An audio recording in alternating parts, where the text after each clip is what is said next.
السلام علیکم۔ آج ہم ایک بہت ہی آپ کہہ لیں سبق آموز قصے کا تفصیلی جائزہ لے رہے ہیں۔ عنوان ہے بے وقوف زمیندار کا قصہ۔ وعلیکم السلام۔ جی، یہ قصہ بظاہر سادہ ہے، مگر اس میں جسے کہتے ہیں نا کئی پرتیں ہیں۔ بالکل۔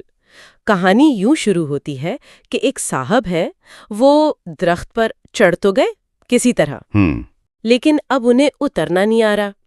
شاید چڑھتے وقت اتنا سوچا ہی نہیں ہوگا۔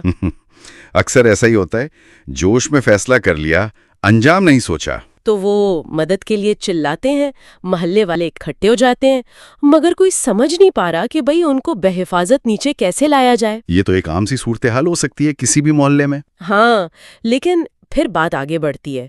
یہ معاملہ پہنچایا جاتا ہے علاقے کے زمیندار تک، اور یہاں سے آپ دیکھیں گے کہانی کا رخ بدلتا ہے۔ بالکل، اور یہیں سے یہ قصہ زیادہ دلچسپ ہو جاتا ہے۔ یہ ایک انفرادی مشکل سے بڑھ کر مقامی قیادت، ان کی سمجھ بوجھ کا ایک امتحان بن جاتا ہے۔ صحیح۔ تو جب لوگ زمیندار صاحب کے پاس پہنچے، سارا ماجرا سنایا، تو وہ تو بڑے خوش ہوئے۔ اچھا، خوش ہوئے؟ جی ہاں، کہنے لگے ارے یہ کون سا مشکل کام ہے، یہ تو میں ابھی حل کیے دیتا ہوں۔ مگر ساتھ ہی ایک عجیب سی بات بھی کی۔ وہ کیا؟ کہنے لگے بس فکر مجھے یہ کھائے جا رہی ہے کہ میرے بعد بھئی ایسے مشکل مسئلے کون حل کیا کرے گا۔ یہ تو بڑی خود پسندی کی بات ہوئی، مطلب مسئلے کے حل سے زیادہ اپنی بڑائی کا اظہار۔ ایسا ہی لگتا ہے۔ یہ رویہ دیکھیں اکثر ان لوگوں میں پایا جاتا ہے جن کے پاس اختیار تو ہوتا ہے مگر شاید اہلیت اتنی نہیں ہوتی۔ وہ مسئلے کو اپنی قابلیت دکھانے کا موقع سمجھتے ہیں۔ ہاں، یہ نکتہ اہم ہے۔ خیر، تو پھر وہاں باقاعدہ مہمان نوازی ہوئی، چائے وغیرہ پیش کی گئی وفد کو۔ اچھا، یعنی مسئلے کی فوری فکر نہیں تھی، پہلے تکلفات؟ جی بالکل، جیسے کوئی بڑا مارکا سر کرنے جا رہے ہوں۔ پھر سب مل کر درخت کی طرف گئے۔ یعنی وقت ضائع کیا گیا۔ وہاں پہنچ کر زمیندار صاحب نے فوراً اپنا حکم چلایا، کہا ایک مضبوط سی رسی لے کر آؤ۔ ٹھیک ہے۔ رسی آ گئی تو اس کا پھندا بنوایا اور اوپر جو شخص پھنسا تھا اس کی طرف پھینک کر کہا اسے اپنی کمر کے گرد کس کے باندھ لو۔ بیچارے نے باندھ لیا ہوگا۔ جی، اس نے حکم مان لیا۔ پھر زمیندار نے چند آپ کہیں صحت مند نوجوانوں کو اشارہ کیا اور حکم دیا اب پوری طاقت سے رسی کو کھینچو۔ کیا کھینچو؟ ارے نہیں، یہ کیا طریقہ ہوا؟ جی یہ تو بالکل ہی غلط ہے۔ اونچائی سے نیچے لانے کے لیے تو آہستہ آہستہ سہارا دے کر اتارتے ہیں، کھینچنے کا مطلب وہی ہوا جو آپ سوچ رہے ہیں۔ او خدایا! نوجوانوں نے جیسے ہی پوری طاقت لگائی وہ شخص دھڑام سے نیچے آ گرا، بہت بری طرح گرا۔ اور یقیناً چوٹ شدید آئی ہوگی۔ چوٹ کیا، موقع پر ہی دم توڑ دیا اس نے۔ انا للہ و انا الیہ راجعون۔ یہ تو سراسر غفلت نہیں، حماقت ہے۔ وہاں تو ظاہر ہے کہرام مچ گیا۔ لوگوں نے شور کیا تو زمیندار صاحب نے پہلے تو بڑے اطمینان سے بلکہ لاپرواہی سے کہا۔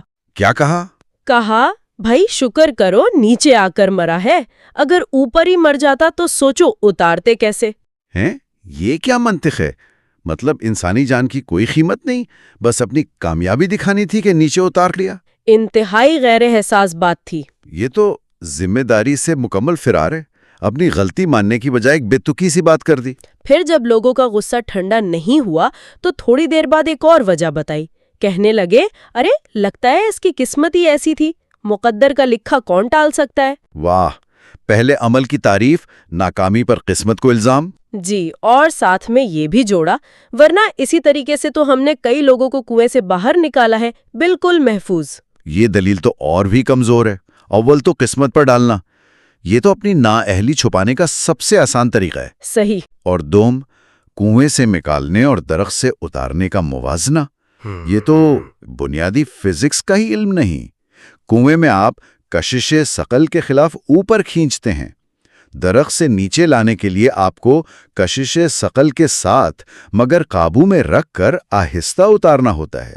بالکل الٹ معاملہ ہے۔ بالکل الٹ۔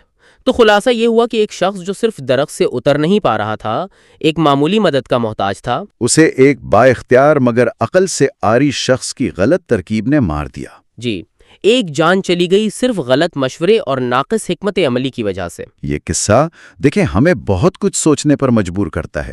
یہ صرف ایک پرانی کہانی نہیں ہے، یہ آج بھی ریلیونٹ ہے۔ کس طرح سے؟ یہ ہمیں بتاتا ہے کہ اختیار اور اہلیت یعنی اتھارٹی اور کمپٹنس دو الگ الگ چیزیں ہیں۔ ضروری نہیں کہ جس کے پاس اختیار ہو اس کے پاس مسئلے کو سمجھنے اور حل کرنے کی صلاحیت بھی ہو۔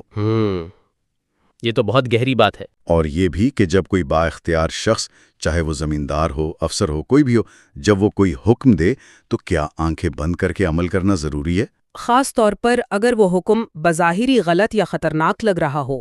بالکل، سوچنا تو چاہیے نا۔ یہ کہانی اسی سوال کو نمایاں کرتی ہے کہ ہم قیادت کو کیسے دیکھتے ہیں؟ کیا صرف عہدے اور ظاہری خود اعتمادی سے مروب ہو جاتے ہیں؟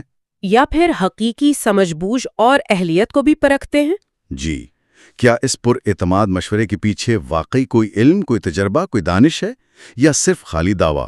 واقعی ایک سادہ سا قصہ، مگر اس میں غور و فکر کے لیے بہت کچھ ہے۔ اور شاید ایک آخری سوال جو ذہن میں آتا ہے وہ یہ کہ جب ایسی نااہلی یا غلط فیصلے سامنے آئیں تو معاشرے کا کیا کردار ہونا چاہیے؟